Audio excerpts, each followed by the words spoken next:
दोस्तों, कहानी संग्रह चैनल में आपका स्वागत है। मुझे उम्मीद है कि आज की कहानी आपको बहुत पसंद आएगी। तो चलिए शुरू करते हैं। उस दिन ऑफिस की कांच की दीवारों से छनकर आती धूप भी जैसे कुछ सवाल पूछ रही थी। कमरे में सन्नाटा था, लेकिन हवा में बहस की तपिश साफ महसूस हो रही थी। विनीत की आवाज में हमेशा की तरह कानों में गूंज रही थी। वही उसकी बातें जिनमें तर्क कम और अहंकार ज्यादा। मैं कुर्सी से उठकर खिड़की के पास जा खड़ा हुआ।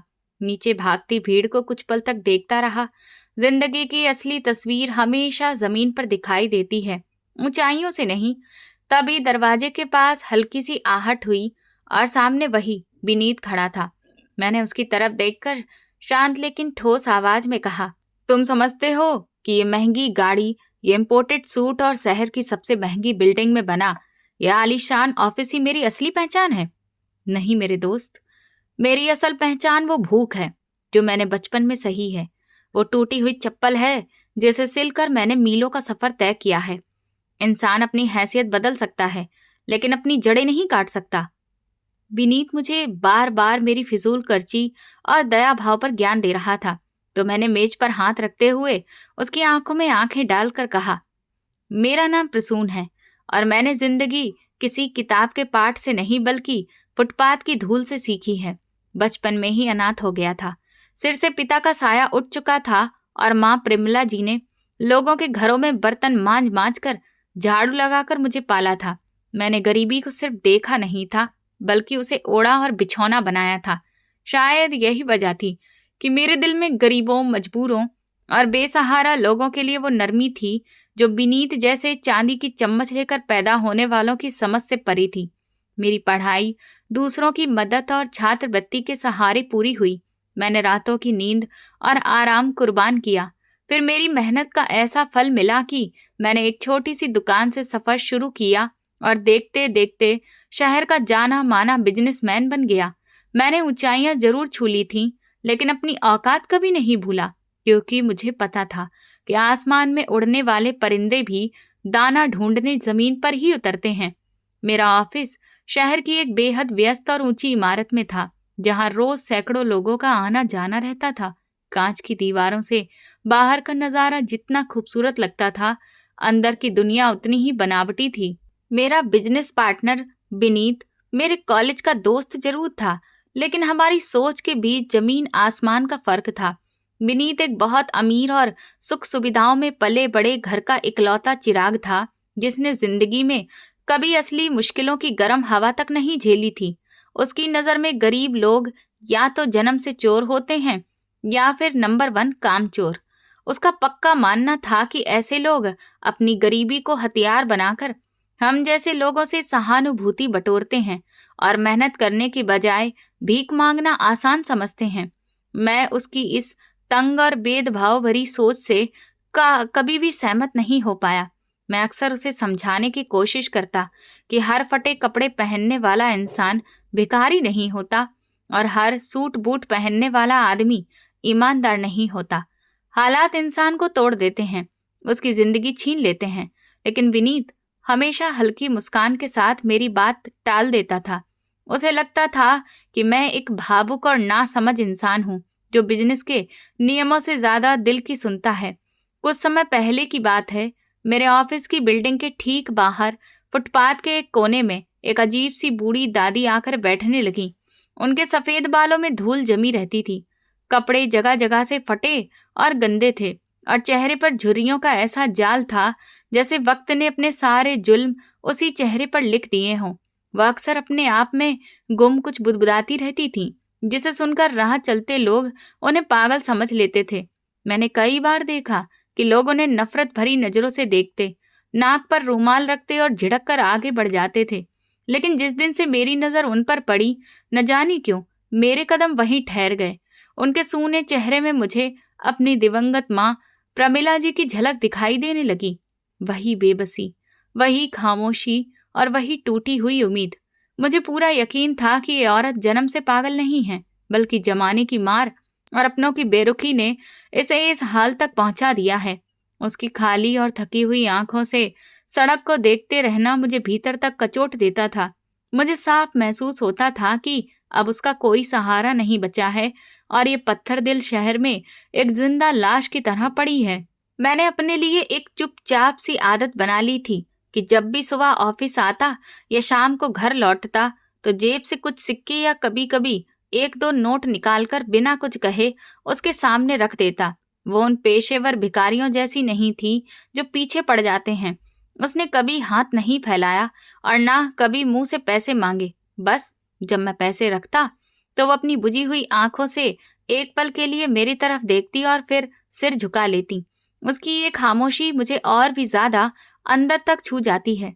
मैंने अपने ऑफिस के बूढ़े चौकीदार को, जो खुद भी बहुत ही नेक दिल इंसान था, सख्ती से समझा दिया था कि दादी को दोपहर का खाना मेरी तरफ से रोज पहुंचाया जाएगा और कोई भी उसे वहां से हटाने या परेशान करने की कोशिश ना करे। चौकीदार ने मेरी बात पूरी ईमानदारी से निभाई और रोज तय समय पर उसे खाना दे देना था। मुझे इस बात की कोई परवाह नहीं थी कि वो कौन है और कहाँ से आई है। मुझे बस इतना सुकून मिलता था कि मेरी कमाई से किसी भूखे का पेट भर रहा है और शायद मेरी माँ प्रमिला जी की आत्मा ये देखकर कहीं मुस्कुरा रही होगी। तभी एक दिन विनीत ने तंज कसते हुए कहा, प्रसून, तुम अक्लमंद होकर भी बेवकूफों जैसी हरकतें करते हो। ये 10, 20 या 100 रुपए के नोट इनका पेट नहीं भरते, बल्कि इनके लालच को बढ़ाते हैं। ये सब एक माफिया है और तुम जैसे नरम दिल भावुक लोग इनके सबसे बड़े सहारे हो। तुम्हें क्या लगता है कि वो सच में मजबूर है? अरे नहीं दोस्त, ये इनका पेशा है। ये आदतन अपराधी होते हैं जो दया और मजबूरी का मुखौटा पहनकर हमारे जज्बातों को लूटते हैं। ये कहते हुए उसने गाड़ी का दरवाजा जोर से बंद कर दिया। हम ऑफिस से निकल रहे थे और हमेशा की तरह मैंने दादी को सिर झुकाकर नमस्कार किया और कुछ पैसे दे दिए थे, जो विनीत की ठंडी और हिसाबी नजर को बिल्कुल पसंद नहीं आया। उसके लहजे में साफ जहर घुला हुआ था, जैसे मैं कोई बड़ा गुनाह कर रहा हूँ। मैंने शांति से सीट बेल्ट लगाई, उसकी तरफ मुस्कुराकर देखा और कहा, विनीत, मसला ये है कि तुम हर चीज को नफा नुकसान के तराजू में तौलते हो। मैं उसे सिर पर नहीं चढ़ा रहा, बस अपने दिल का बोझ हल्का कर रहा हूँ। नेकी कभी बेकार नहीं जाती दोस्त। और रही बात इसके पेशे की, तो मेरा रिश्ता इससे नहीं बल्कि उस संस्कार से है जिसने मुझे देने वाला बनाया है। मुझे इस बूढ़ी दादी का खामोश आशीर्वाद चाहिए। क्या पता कल को जहां मेरा पैसा और मेरा दिमाग काम ना आए, वहां फुटपाथ पर बैठी इस औरत के आशीर्वाद ने मेरी बिगड़ी बात बना दे। मेरी बात सुनकर विनीत ने नफरत से सिर झटक दिया, जैसे मैं किसी और ही दुनिया की बातें कर रहा हूँ, और गाड़ी स्टार्ट कर दी। उसे पूरा भरोसा था कि मैं अपना पैसा पानी में बहा रहा हूँ। दिन हफ्तों में बदलते गए और हफ्ते महीनों में उस फुटपाथ पर बैठी दादी के साथ मेरा एक अजीब सा अनकहा और अनदेखा रिश्ता बन गया था। कई बार मुझे महसूस होता कि जब मैं गाड़ी में बैठता या ऑफिस के अंदर जाता तो वो मुझे बहुत ध्यान से देखती रहती थी, जैसे वो मेरी हैसियत को टटोल रही हो, जैसे मेरे कोट के बटन से लेकर जूतों की पॉलिश तक, मेरे बोलने के ढंग से लेकर चलने के अंदाज तक सब कुछ परख रही हो। लेकिन मुझे कभी उसकी नजर बुरी नहीं लगी। इसी बीच मौसम ने करवट ली और शहर में कड़ाके की ठंड शुरू हो गई। ठंडी हवाएं हड्डियों तक चुभने लगीं तो मुझे खुले आसमान के नीचे बैठी उस बूढ़ी दादी की चिंता सताने लगी। अगले ही दिन मैंने बाजार से एक अच्छी क्वालिटी की गर्म शॉल खरीदी और ऑफिस जाते हुए पूरे आदर के साथ उसके कंधों पर डाल दी। अगले दिन जब मैं उधर से गुजरा तो देखा कि उसने वही शॉल कसकर अपने चारों तरफ लपेट रखी थी। उसे उस हालत में देखकर मेरे दिल को जो सुकून मिला वो करोड़ों की डील साइन करने पर भी नहीं मिलता था। मेरा कारोबार अच्छा चल रहा था, क्लाइंट्स भरोसेमंद थे, लेकिन इंसान की फितरत होती है आगे बढ़ने की। मुझे और मेरी कंपनी को एक ऐसी बड़ी छलांग की जरूरत थी जो हमें लोकल मार्केट से निकालकर मल्टीनेशनल स्तर पर खड़ा कर दे। ये हमारे करियर का सबसे बड़ा मोड़ था जिसका हम बेसब्री से इंतजार कर रहे थे। इसी दौरान शहर के बिजनेस जगत में एक बड़ी खबर ने हलचल मचा दी। शहर की सबसे बड़ी इंफ्रास्ट्रक्चर और अवार्ड से जुड़ी कंपनी ए एंटरप्राइजेस ने एक ऐसे मेगा प्रोजेक्ट का ऐलान किया जो किसी भी छोटी कंपनी की किस्मत बदल सकता था। ये डील लाखों की नहीं बल्कि करोड़ों की थी और शहर का हर छोटा बड़ा कारोबारी इसे हासिल करने के लिए जी जान लगा रहा था। लेकिन मामला इतना आसान नहीं था, क्योंकि उस कंपनी की मालकिन थी मैडम सरिता, एक ऐसा नाम जिसे सब जानते थे मगर देखा किसी ने नहीं था। वो पर्दे के पीछे रहकर कारोबार चलाती थी और उनके बारे में मशहूर था कि वो बेहद उसूलों वाली, सख्त मिजाज और लोहे जैसी विल पावर रखने वाली महिला हैं।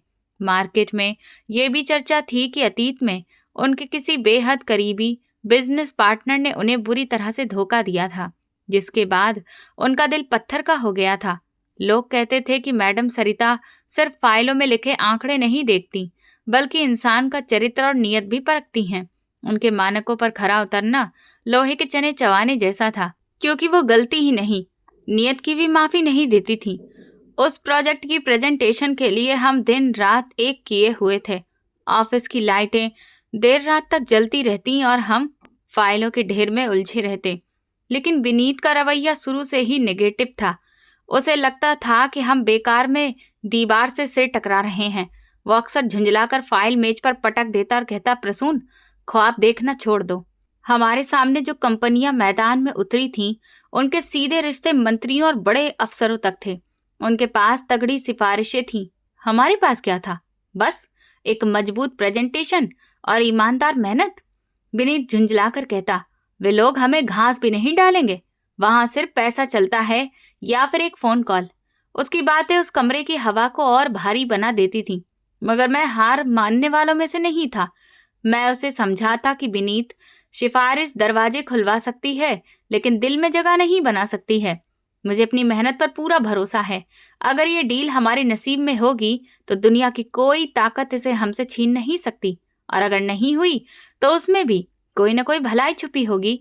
लेकिन विनीत के चेहरे पर तंज भरी मुस्कान साफ बता रही थी कि उसे मेरी इन बातों पर रत्ती भर भी भरोसा नहीं है और वो मन ही मन अपनी हार मान चुका है। आज का सूरज मेरे लिए सिर्फ एक नया दिन लेकर नहीं आया था, बल्कि ये मेरी जिंदगी का फैसला करने वाला दिन था। मुझे ऐसा लग रहा था जैसे मैं किसी बिजनेस मीटिंग के लिए नहीं, बल्कि अपनी जिंदगी की सबसे बड़ी जंग लड़ने जा रहा हूँ। मेरे हाथों में हल्की सी कपकपाहट थी, जिसे मैंने अपनी कीमती घड़ी का पट्टा कसकर छुपाने की कोशिश की। आखिरकार मीटिंग का दिन आ ही गया था और मैंने अपनी जिंदगी की अब तक की सबसे बेहतरीन तैयारी की थी। मैंने गहरे नीले रंग का वही सूट पहना जिसे मैं सिर्फ खास मौकों के लिए संभाल कर रखता था। आईने में खुद को देखते हुए मैंने अपने आप से कहा, प्रसून, तुम ये कर सकते हो। तुमने शून्य से शुरुआत की थी और आज करोड़ों की बात करने जा रहे हो। ये सिर्फ एक डील नहीं थी, बल्कि इस बात का सबूत होने वाली थी कि मेहनत और ईमानदारी सिफारिश और रिश्वत से कहीं ज्यादा ताकतवर होती है। दिल की धड़कनें सामान्य से तेज थीं और गले में अजीब सी सूखापन महसूस हो रहा था। मैंने ब्रीफ केस उठाया और ऑफिस के लिए निकल पड़ा। ऑफिस पहुंचकर जैसे ही मैं बिल्डिंग के गेट पर उतरा, मेरी नजर अपने आप उसी जगह चली गई जहां वो बूढ़ी दादी रोज बैठती थी। आज भी वो वही थी, एक पुरानी चादर में लिपटी हुई, दुनिया की भागदौड़ और साजिशों से बेखबर। लेकिन आज उनके चेहरे पर एक अजीब सा सुकून था। आज मैं रोज के मुकाबले उनके पास कुछ ज्यादा देर तक रुक गया। मन कर रहा था कि अपनी सारी घबराहट, सारी बेचैनी उनके सामने कह दूं। मैं झुककर उनके पास गया और धीरे से बोला, दादी जी, आज मुझे खास आशीर्वाद देना। आज मेरी जिंदगी की सबसे बड़ी और कठिन परीक्षा है। मैं एक ऐसे मैदान में उतरने जा रहा हूँ जहाँ बड़े बड़े मगरमच्छ बैठे हैं। अगर ये डील हो गई, अगर आज मुझे इज्जत मिली, तो यकीन मानिए मैं बहुत से लोगों की मदद कर सकूंगा। बहुत से घरों के चूल्हे बुझने से बच जाएंगे। मेरी बात सुनकर उसने पहली बार अपना झुका हुआ सिर पूरी तरह ऊपर उठाया। उसकी आंखों में आज वो वीरानी नहीं थी जो रोज दिखाई देती थी, बल्कि उनमें एक अजीब सी चमक थी, एक जानी पहचानी सी रोशनी जिसने मुझे एक पल के लिए चौंका दिया। उसके सूखे होठों पर एक हल्की सी रहस्यमयी मुस्कान आ गई। ये मुस्कान किसी भिखारी की नहीं थी जो पैसे मिलने पर खुश होता है, बल्कि उसमें ऐसा भरोसा और ममता थी जैसे कोई माँ अपने बेटे को जंग के मैदान में भेजते वक्त उसे जीत का आशीर्वाद दे रही हो। उसकी खामोश मुस्कान ने मेरे अंदर मची बेचैनी पर जैसे ठंडा पानी डाल दिया था। मुझे ऐसा महसूस हुआ मानो मेरी बात सीधे ऊपर तक पहुंच गई हो।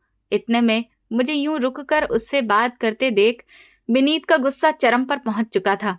उसे मेरे इस रवैये से पहले से ही चिढ़ थी, लेकिन आज तो उसका सब्र पूरी तरह से टूट गया था। वो तेज कदमों से मेरे पास आया और मेरा बाजू पकड़कर लगभग खींचता हुआ ऑफिस के अंदर लेकर गया।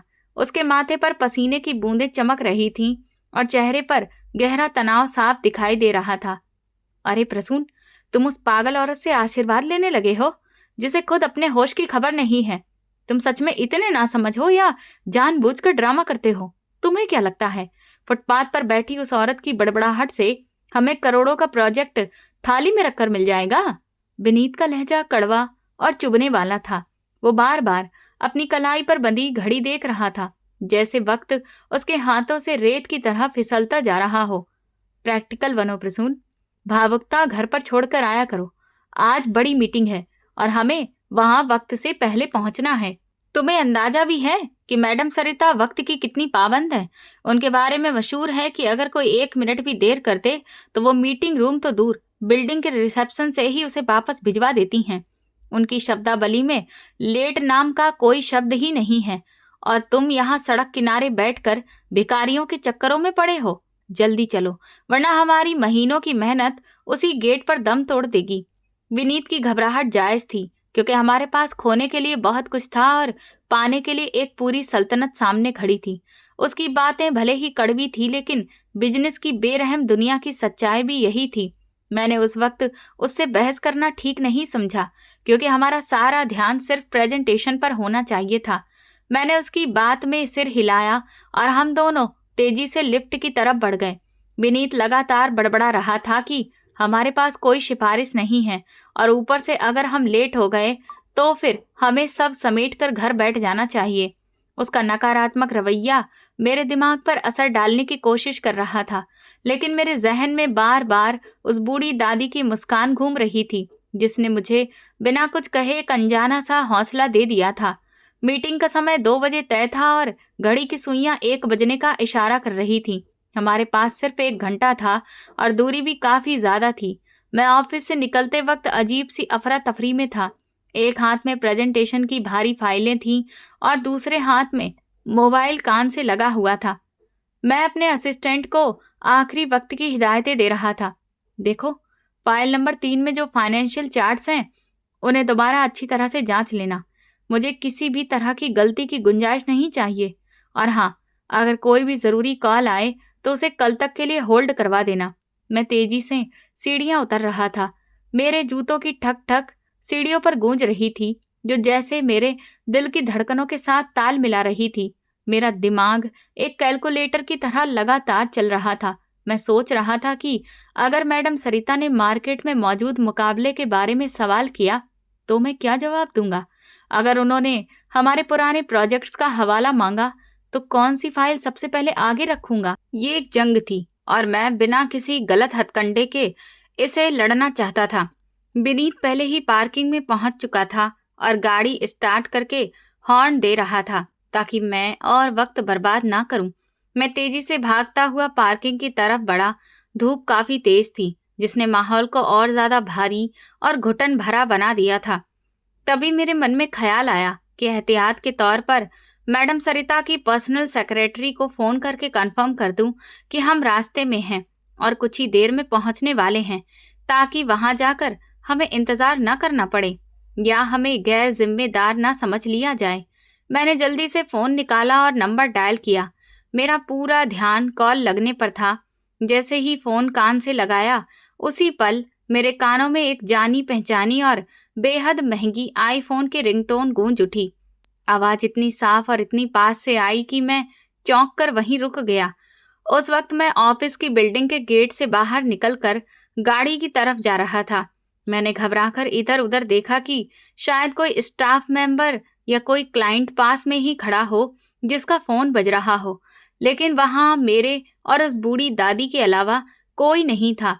मेरी नजर अनायास ही उस दादी की तरफ उठी जो गेट के पास दीवार से टेक लगाकर बैठी थी, और फिर जो मैंने महसूस किया उसने एक पल के लिए मेरे दिमाग को सुन्न ही कर दिया। वो आवाज, वही खास और महंगी रिंगटोन, कहीं और से नहीं बल्कि उस दादी के पास रखे एक बहुत पुराने मैले और जगह जगह से फटे थैले के अंदर से आ रही थी। मेरा दिमाग इस सच को मानने से इनकार कर रहा था। ये कैसे मुमकिन है? एक औरत जो 2 वक्त की रोटी के लिए मेरी दी हुई मदद पर जी रही है, जिसके पास पहनने के लिए ढंग के कपड़े नहीं, उसके फटे हुए थैले में लाखों की कीमत का फोन कैसे हो सकता है? क्या उसने चोरी किया है? क्या ये किसी गिरोह से जुड़ी हुई है, या फिर ये सिर्फ मेरा वहम है? एक ही पल में हजारों सवाल मेरे दिमाग में घूम गए। मेरा हाथ हवा में ही थम गया। मैं आगे बढ़कर पूछना चाहता था, सच्चाई जानना चाहता था कि आखिर ये माजरा क्या है, लेकिन विनीत ने गाड़ी का हॉर्न लगातार बजाकर मुझे मेरे ख्यालों की दुनिया से बाहर खींच लिया। इतनी जल्दी थी और दबाव इतना ज्यादा कि मैंने अपनी सोच को झटक दिया। मैंने खुद को समझाया, प्रसून, तुम वहम कर रहे हो। शायद सड़क से गुजरते किसी राहगीर का फोन होगा। ट्रैफिक के शोर में आवाज का अंदाजा गलत लग गया होगा। उस वक्त रुककर पूछताछ करने का मतलब था अपनी जिंदगी की सबसे बड़ी डील को दांव पर लगा देना। मैंने सिर झटका, उस अजीब से ख्याल को नजरअंदाज किया और तेजी से कदम बढ़ाकर गाड़ी में बैठ गया। लेकिन गाड़ी में बैठते हुए भी मेरी निगाहें उस पुराने थैले पर टिकी रही। मुझे क्या पता था कि वो रिंगटोन सिर्फ एक आवाज नहीं, बल्कि आने वाले तूफान की पहली दस्तक थी। तभी विनीत झल्लाकर चिल्लाया, ड्राइवर, ये क्या बकवास है? गाड़ी को झटके क्यों लग रहे हैं? मैंने कहा था ना, सर्विस करवा कर लाना। आज ही इस कबाड़ को जवाब देना था क्या? हम अभी आधे रास्ते ही पहुंचे थे कि गाड़ी ने एक जोरदार झटका खाया और इंजन से अजीब सी गड़गड़ाहट की आवाज आने लगी। विनीत गुस्से में सीट से उछल पड़ा और ड्राइवर पर बरस पड़ा। ड्राइवर ने घबराकर गाड़ी साइड में लगाने की कोशिश की, मगर गाड़ी सड़क के बीचों बीच ही बंद हो गई और बोनट से धुआं उठने लगा। ये देखते ही विनीत का चेहरा गुस्से से लाल हो गया। वो बाहर उतरा और बोनट पर जोर से हाथ मारते हुए चिल्लाया, धत तेरी की, ऐसी किस्मत! ठीक उसी वक्त जब हमें उड़कर वहां पहुंचना था, ये गाड़ी कबाड़ बन गई। प्रसून, तुम क्या तमाशा देख रहे हो? कुछ करो यार, हम पूरी तरह से बर्बाद हो जाएंगे। मैं भी गाड़ी से उतरा। मेरे माथे पर पसीना चमकने लगा।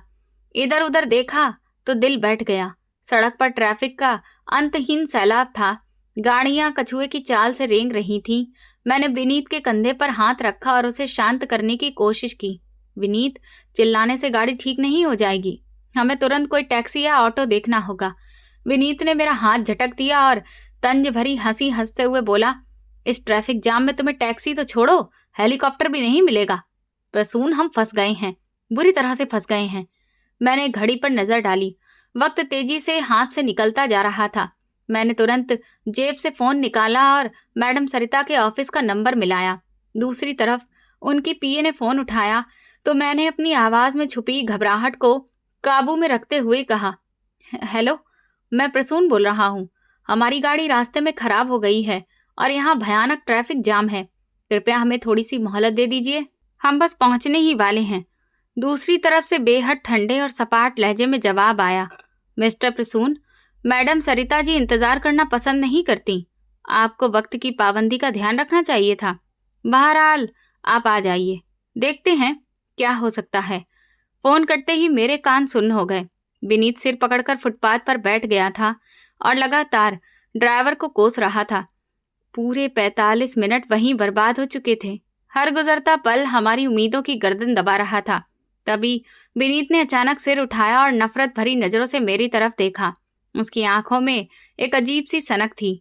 वो खड़ा हुआ और मेरी तरफ उंगली उठाकर बोला, प्रसून, ये सब तुम्हारी वजह से हो रहा है। ये गाड़ी यूं ही खराब नहीं हुई, हमें बदशगुनी से घेर लिया है और वो बदशगुनी तुम्हारी वो लाडली भिखारिन है। मैं हैरानी से उसे देखने लगा। विनीत, तुम्हारा दिमाग ठीक है? गाड़ी मैकेनिकल खराबी से बंद हुई है, इसमें उस बेचारी बूढ़ी दादी का क्या कसूर? विनीत ने दांत पीसते हुए कहा। कसूर उस मनुष्य चेहरे का है जो तुमने सुबह सुबह देखा था। मैंने तुम्हें सैकड़ों बार कहा है कि ये सड़क किनारे बैठे लोग, ये भिखारी, इनका साया भी भारी होता है। लेकिन तुम सुबह सुबह उसके पास रुके, उससे आशीर्वाद मांगने लगे। लो, देख लिया उसके आशीर्वाद का असर, उल्टा हमारे गले पड़ गया है। मेरा दिल सुबह से ही गवाही दे रहा था कि आज कुछ बुरा होने वाला है। वो औरत नहीं, आफत है। उसकी वो मनहूस मुस्कान मुझे अब तक याद आ रही थी। तुमने उसकी शक्ल देखकर दिन की शुरुआत की और अब अंजाम सामने है। हाँ ताई, डील निकल जाएगी और हम सड़क पर खड़े धक्के खाते रह जाएंगे। उसकी अज्ञानता और अंधविश्वास भरी बातों पर मुझे तेज गुस्सा आया, मगर मैंने खुद पर काबू रखा क्योंकि ये वक्त लड़ने का नहीं था। मैंने सख्त लहजे में कहा, विनीत, अपनी जुबान पर काबू रखो। किसी मजबूर को मनहूस कहना सबसे बड़ा पाप है। ये सब्र की परीक्षा है, हिम्मत मत हारो। मैंने उस बूढ़ी दादी से आशीर्वाद मांगा था। अगर मैं खाली हाथ लौटा तो मेरा विश्वास टूट जाएगा। बड़ी मुश्किल से हमने एक टैक्सी वाले को मनाया, मुंह मांगे पैसे दिए और ट्रैफिक में फंसते फंसाते 1.5 घंटे लेट ए एंटरप्राइजेस की इमारत तक पहुंचे। मेरी कमीज पसीने से भीग चुकी थी और विनीत का चेहरा डर और गुस्से से पीला पड़ गया था। हम हांफते कांपते ए एंटरप्राइजेस के शीशे वाले आलीशान दरवाजे से अंदर दाखिल हुए तो वहां अजीब सा सन्नाटा था। पूरी इमारत में खामोशी छाई थी, जैसे कि सब लोग जा चुके हों। रिसेप्शन पर बैठी लड़की फाइलें समेट रही थी और लॉबी सूनी पड़ी थी। ये मंजर देखते ही विनीत के कदम वहीं थम गए। उसने मेरा बाजू पकड़कर मुझे रोका और धीमी आवाज में बोला, प्रसून, वापस चलो। अब अंदर जाने का कोई फायदा नहीं। देख नहीं रहे, सब खत्म हो चुका है। छुट्टी का वक्त हो गया है। अब अंदर जाकर अपनी बेइज्जती क्यों करवानी है? मैडम सरिता जी हमें कच्चा चबा जाएंगी। मैं और ज्यादा जलील नहीं हो सकता। चलो लौट चलते हैं। उसकी आवाज में हार की थकान थी। वो मान चुका था, लेकिन मैंने अपने कदम जमा लिए। नहीं विनीत, हम इतनी दूर आकर दरवाजे से वापस नहीं जाएंगे, चाहे वो हमें धक्के देकर ही क्यों ना बाहर निकाल दे। लेकिन मैं एक बार कोशिश जरूर करूंगा। बिना किस्मत आजमाए मैं यहां से नहीं जाऊंगा। मैं विनीत को लगभग घसीटता हुआ रिसेप्शन तक ले गया। रिसेप्शनिस्ट ने हमें देखकर हैरानी से भौहें उठा ली। इससे पहले कि वो कुछ कहती, मैंने सांस संभालते हुए कहा, मैं प्रसून हूँ और ये मेरे पार्टनर विनीत हैं। हमारी मैडम सरिता के साथ मीटिंग थी। रास्ते में गाड़ी खराब हो गई, इसलिए देर हो गई। प्लीज हमें उनसे मिलने दीजिए। लड़की ने घड़ी की तरफ देखा, फिर हमें एक अजीब सी नज़र से देखा। मुझे लगा अब वो मना कर देगी, लेकिन उसने इंटरकॉम पर किसी से बात की और फिर हल्की मुस्कान के साथ बोली, जी मिस्टर प्रसून, मैडम सरिता अभी तक आपका इंतजार कर रही हैं। हालांकि बाकी सब जा चुके हैं। आप कॉन्फ्रेंस रूम में चले जाइए। ये सुनते ही विनीत का मुंह हैरानी से खुला रह गया। वो मुझे ऐसे देख रहा था जैसे कि पूछ रहा हो, ये कैसे हो सकता है? मैं विनीत को साथ लेकर तेजी से कॉरिडोर की ओर बढ़ गया। विनीत अब भी बड़बड़ा रहा था, ये जरूर हमें बुलाकर हमारी बेइज्जती करना चाहती है। तैयार रहना प्रसून, आज हमारी क्लास लगने वाली है। हम कॉन्फ्रेंस रूम के भारी दरवाजे के सामने पहुंचे। मैंने गहरी सांस ली, टाई की गांठ ठीक की और दरवाजा खोलकर अंदर दाखिल हो गया। अंदर का नजारा बेहद रौबदार था। एक बहुत बड़ी अंडाकार मेज थी जिसके चारों ओर कुछ बोर्ड मेंबर चुपचाप बैठे थे और सबकी नजरें हम पर टिकी थीं। कमरे में एसी की ठंडक के बावजूद मुझे पसीना आ रहा था। मेज के दूसरे सिरे पर बिल्कुल बीच में एक बड़ी सी चेयर रखी थी जिसकी पीठ हमारी तरफ थी। उस कुर्सी पर कोई बैठा था, लेकिन हमें सिर्फ उसकी ऊंची पीठ ही दिख रही थी। हम दोनों दरवाजे के पास ही ठिठक गए। बोर्ड मेंबर्स के चेहरे गंभीर थे। विनीत मेरे पीछे छिपने की कोशिश कर रहा था। मैंने हिम्मत जुटाई और कांपती हुई आवाज में कहा, नमस्ते मैडम, हमें बहुत अफसोस है, हम सच में शर्मिंदा हैं। दरअसल रास्ते में हमारी गाड़ी खराब हो गई थी और ऊपर से ट्रैफिक जाम ने और देर करवा दी। हम जानते हैं कि आप वक्त की बहुत ही पाबंद हैं और हमने आपका कीमती समय खराब किया है, लेकिन यकीन मानिए हमारी नीयत बिल्कुल गलत नहीं थी। हमने इस प्रोजेक्ट पर दिल से मेहनत की है। अगर आप हमें बस 5 मिनट दे दें तो हम साबित कर देंगे कि हम इसके काबिल हैं। मैं लगातार बोलता जा रहा था, सफाइयां दे रहा था, लेकिन वो कुर्सी अपनी जगह बिल्कुल स्थिर थी। उधर से कोई जवाब नहीं आ रहा था। विनीत ने मेरे कान में धीमी आवाज में कहा, प्रसून, ये सुन भी रही है या नहीं? मुझे तो लग रहा है वो हमें जानबूझकर नजरअंदाज कर रही हैं। चलो यहाँ से निकल चलते हैं। तभी अचानक वो बड़ी सी घूमने वाली कुर्सी धीरे धीरे घूमने लगी। मेरा दिल जोर जोर से धड़कने लगा, जैसे गले में आकर अटक गया हो। जैसे जैसे कुर्सी हमारी तरफ घूम रही थी, कमरे का माहौल और भी भारी और डरावना होता जा रहा था। और फिर जब कुर्सी पूरी तरह घूम गई और उस पर बैठी महिला का चेहरा हमारे सामने आया तो मेरे पैरों तले से जमीन खिसक गई। मेरी सांस वहीं रुक गई और आंखें फटी की फटी रह गईं।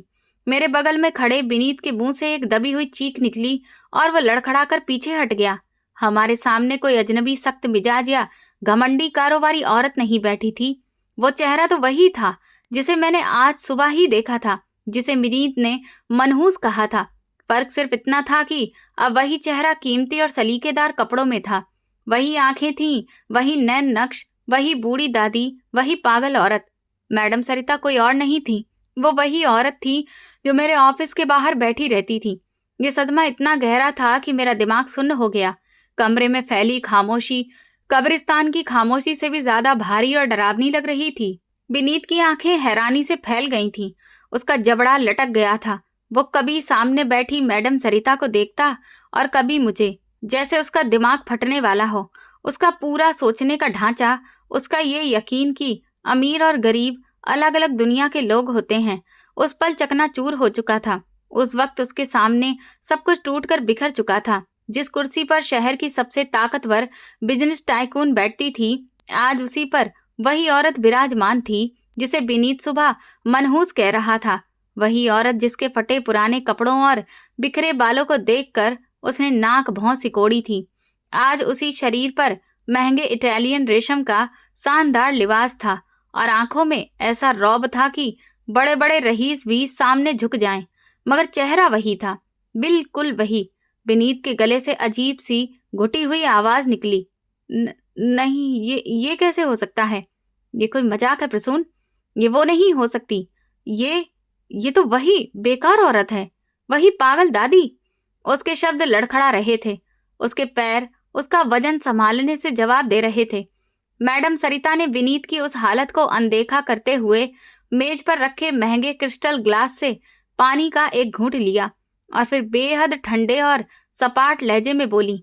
वो आवाज अब उस बूढ़ी दादी की कांपती आवाज से कोसों दूर थी। मिस्टर विनीत, इंसान की आंख वही देखती है जो उसका दिमाग उसे दिखाना चाहता है। आपने मुझे सड़क पर देखा तो आपको सिर्फ एक भिखारिन दिखी, क्योंकि आपकी नजर कपड़ों पर थी, और मिस्टर प्रसून ने मुझे देखा तो उन्हें एक इंसान, एक बुजुर्ग महिला नजर आई, क्योंकि उनकी नजर आत्मा पर थी। आपको हैरानी हो रही है कि एक भिखारिन इस कुर्सी पर कैसे बैठ गई? तो सुन लीजिए, ये कुर्सी, ये दौलत, ये ओहदा सब आने जाने वाली चीजें हैं। मैंने ये रूप किसी शौक से नहीं अपनाया था और ना ही मैं कोई नाटक कर रही थी। बिजनेस की इस दुनिया में मैं रोज ऐसे लोगों से मिलती हूँ जो सामने झुकते हैं और पीठ पीछे वार करने को तैयार रहते हैं। मुझे अपने नए प्रोजेक्ट के लिए सिर्फ एक पार्टनर नहीं चाहिए था, मुझे एक सच्चा इंसान चाहिए था। और यकीन मानिए मिस्टर विनीत, इस पूरे शहर में इंसान मिलना सबसे मुश्किल काम है। विनीत अब तक सन्नाटे में था। उसका चेहरा हैरानी से सुन्न पड़ा था और शरीर पसीने से भीग चुका था। उसने कांपते हाथों से अपनी गर्दन सहलाई और हकलाते हुए बोला, मैडम, मैं समझा नहीं। मतलब वो आप ही थीं, लेकिन क्यों? आप इतनी बड़ी बिजनेस वूमन हैं, आपको सड़क पर धूल में बैठने की क्या जरूरत थी? और वो फोन, वो आईफोन की रिंगटोन जो प्रसून ने सुनी थी। उस वक्त विनीत की हालत बिल्कुल उस अपराधी जैसी थी जो रंगे हाथों पकड़ा गया हो और अब घबराकर सफाई देने की नाकाम कोशिश कर रहा हो। मैडम सरिता जी के चेहरे पर एक हल्की सी तंज भरी मुस्कान आई। उन्होंने मेज की दराज खोली और वही आईफोन निकालकर मेज पर रख दिया। स्क्रीन पर अभी भी प्रसून की मिस्ड कॉल चमक रही थी। उन्होंने शांत लेकिन सख्त आवाज में कहा, हाँ मिस्टर विनीत, यही वो फोन है जिसकी रिंग आज दोपहर प्रसून ने सुनी थी और जिसे उसने वहम समझा था। मैं पिछले 1 महीने से रोज अपना भेष बदलकर, चेहरे पर मोटा मेकअप लगाकर और फटे पुराने कपड़े पहनकर आपके ऑफिस के बाहर बैठती थी। जानते हैं क्यों? क्योंकि पिछले साल मेरे अपने बिजनेस पार्टनर ने, जिस पर मैंने आंख बंद करके भरोसा किया था, मुझे करोड़ों का चूना लगाया और फरार हो गया। उसने मुझे ये सिखाया कि सूट बूट पहनने वाले लोग अक्सर अंदर से खोखले होते हैं। इस बार मैं कोई रिस्क नहीं लेना चाहती थी। मैं देखना चाहती थी कि शहर के ये नामी बिजनेसमैन जो मीटिंग रूम में नैतिकता के बड़े बड़े भाषण देते हैं, असल जिंदगी में कैसे होते हैं। मैंने सैकड़ों लोगों को देखा जो मुझे दुत्कार कर आगे बढ़ गए। कुछ ने तरस खाकर सिक्के फेंक दिए, मगर मिस्टर प्रसून एकमात्र इंसान थे जिन्होंने मुझे कभी भिखारी नहीं समझा। उन्होंने मुझे इज्जत दी। उन्होंने ये नहीं देखा कि इस शॉल के नीचे कौन है। उन्होंने बस इतना देखा कि एक बूढ़ी औरत को ठंड लग रही है। मिस्टर विनीत, जब प्रसून का फोन आया और मेरा फोन मेरे झोले में बजा, उसी पल मैं समझ गई कि मेरा ये इम्तिहान खत्म होने वाला है। इसीलिए मैं तुरंत वहां से उठी, पिछले गेट से अपनी गाड़ी में बैठी और यहाँ आकर अपना हुलिया बदला ताकि आप लोगों का स्वागत कर सकूं। ये कोई इत्तेफाक नहीं था, ये आप दोनों की परीक्षा थी और अफसोस, आप में से एक इस परीक्षा में पूरी तरह से फेल हो चुका है। कमरे में मैडम सरिता की आवाज गूंज रही थी और मैं अपनी जगह पत्थर का बुत बना खड़ा था। मुझे सपने में भी अंदाजा नहीं था कि मेरी वो छोटी सी भलाई इस तरह से घूमकर मेरे सामने आ जाएगी। मुझे अपनी माँ की बात याद आ गई जो कहा करती थी, बेटा, नेकी करके भूल जाया करो, वो खुद रास्ता ढूंढकर तेरे पास लौट आती है। मैडम सरिता जी ने मेज पर रखी नीले रंग की फाइल उठाई और उसे मेरी तरफ सरका दिया। अब उनकी आंखों में पहले जैसी सख्ती नहीं थी, बल्कि एक अजीब सा अपनापन और कृतज्ञता झलक रही थी। उन्होंने शांत आवाज में कहा, मिस्टर प्रसून, ये रही वो डील जिसके लिए आप लोग महीनों से मेहनत कर रहे थे। ये प्रोजेक्ट आपका है। आज से आपकी कंपनी ए एंटरप्राइजेस की आधिकारिक पार्टनर है। ये फैसला मैंने ना आपकी बैलेंस शीट देखकर किया है और ना ही आपकी प्रेजेंटेशन देखकर। सच कहूँ तो अच्छी प्रेजेंटेशन बहुत लोगों की थी, लेकिन मैं अपना पैसा और अपना भरोसा सिर्फ उसी हाथ में दे सकती हूँ जो नीचे गिरे हुए इंसान को उठाना जानता हो, जो सड़क किनारे बैठी एक अनजान बूढ़ी दादी की ठंड और भूख को समझ सके और बिना किसी लालच के उसकी मदद कर सके। ऐसा इंसान मेरे पैसे की हिफाजत भी पूरी ईमानदारी से करेगा। मुझे कोई बड़ा बिजनेस टाइकून नहीं चाहिए था प्रसून जी, मुझे एक ईमानदार और भरोसेमंद इंसान चाहिए था। और आज के समय में ऐसा इंसान मिलना सोने की खान मिलने से भी ज्यादा मुश्किल है। आपने तब मेरा ख्याल रखा जब आप ये नहीं जानते थे कि मैं कौन हूँ। अब मेरी बारी है कि मैं आपका ख्याल रखूं जब मैं इस काबिल हूँ। ये डील आपका हक है, इसे एहसान मत समझिएगा, यह आपके चरित्र की कमाई है। मैंने कांपते हाथों से फाइल थामी, मेरी आंखें भर आईं। मैं बहुत कुछ कहना चाहता था, धन्यवाद कहना चाहता था, लेकिन शब्द मेरा साथ छोड़ चुके थे। तभी मैडम सरिता की नजर विनीत की तरफ गई और इस बार उनका लहजा इतना सख्त था जैसे तपते तवे पर पानी की बूंद गिर पड़ी हो। और अब बात आपकी मिस्टर विनीत। आप जैसे लोग जो इंसान को उसके कपड़ों, गाड़ी और रुतबे से आंकते हैं, वो मेरे पार्टनर तो दूर, मेरे यहाँ नौकरी के लायक भी नहीं हैं। आपकी सोच इतनी छोटी है कि मुझे हैरानी होती है। आपने बिजनेस में इतनी तरक्की कैसे कर ली? शायद दूसरों का हक मारकर। आपको लगता था कि मैं मनहूस हूँ? आपको लगता था कि गरीब का साया भारी होता है? आज देख लीजिए मिस्टर विनीत, उसी मनहूस साये के पास आज वो कलम है जो आपकी किस्मत लिख सकती थी, लेकिन आपने अपने घमंड की स्याही से अपनी ही किस्मत मिटा दी और अब मेरी नज़र में आपकी कोई कीमत नहीं है। आप मुझे बिजनेस के उसूल सिखाने आए थे ना, तो ध्यान से सुन लीजिए। बिजनेस का पहला उसूल है इंसान की वैल्यू, उसका कद नहीं बल्कि उसका कलेजा। और जिसका कलेजा खाली हो वो बादशाह बनकर भी अंदर से भिखारी ही रहता है। ये डील सिर्फ और सिर्फ मिस्टर प्रसून के नाम है, इसमें आपका 1% भी हिस्सा नहीं होगा। और मैं चाहती हूँ कि आप इसी वक्त मेरे ऑफिस से बाहर चले जाएं, इससे पहले कि मुझे सिक्योरिटी बुलानी पड़े, क्योंकि मुझे अपने आसपास नकारात्मक सोच और घमंड से भरे लोगों को बर्दाश्त करना नहीं आता। विनीत का चेहरा पूरी तरह से उतर चुका था। वो शर्मिंदगी और बेइज्जती के समंदर में डूबा खड़ा था। उसने कुछ कहने के लिए होंठ खोले, शायद माफी मांगना चाहता था या कोई सफाई देना चाहता था, लेकिन मैडम सरिता ने हाथ उठाकर उसे चुप करा दिया। विनीत हार चुका था। वो झुके हुए कंधों और टूटे हुए हौसले के साथ उठा। उसकी चाल से वो अकड़ गायब हो चुकी थी जो हमेशा उसके साथ रहती थी। वो नजरें चुराता हुआ जैसे कोई अपराधी हो कमरे से बाहर निकल गया। उसके जाते ही कमरे का माहौल हल्का और शांत हो गया। मैंने गहरी सांस ली और मैडम सरिता जी की तरफ देखा। उन्होंने हल्की सी मुस्कान के साथ सिर हिलाया, जैसे सब कुछ अपनी सही जगह पर आ गया हो। मैं फाइल सीने से लगाकर बाहर निकला तो शाम हो चुकी थी। सूरज ढल रहा था, लेकिन मेरी जिंदगी का नया सूरज उग चुका था। पार्किंग में विनीत अपनी खराब गाड़ी के पास खड़ा सिर पकड़कर खड़ा था। एक पल को उस पर तरस आया, लेकिन मैं रुका नहीं, क्योंकि आज मुझे समझ आ गया था कि इज्जत उसी को मिलती है जो दूसरों की इज्जत करना जानता है। मैं अपनी टैक्सी में बैठा और ड्राइवर को चलने का इशारा किया। आज वो फुटपाथ मुझे खाली दिखाई देगा, लेकिन वो खाली जगह मुझे जिंदगी भर याद दिलाती रहेगी कि असली बादशाही कपड़ों से नहीं, किरदार से होती है। इंसान की पहचान उसके पद और पैसे से नहीं, उसके व्यवहार से होती है। तो दोस्तों, अगर आपको आज की कहानी पसंद आई हो तो वीडियो को लाइक ज़रूर कीजिए, अपने दोस्तों के साथ शेयर कीजिए, और अगर आपने अभी तक हमारा चैनल सब्सक्राइब नहीं किया है तो ज़रूर कर लीजिए। मिलते हैं कल एक नई और दिल को छू लेने वाली कहानी के साथ। धन्यवाद।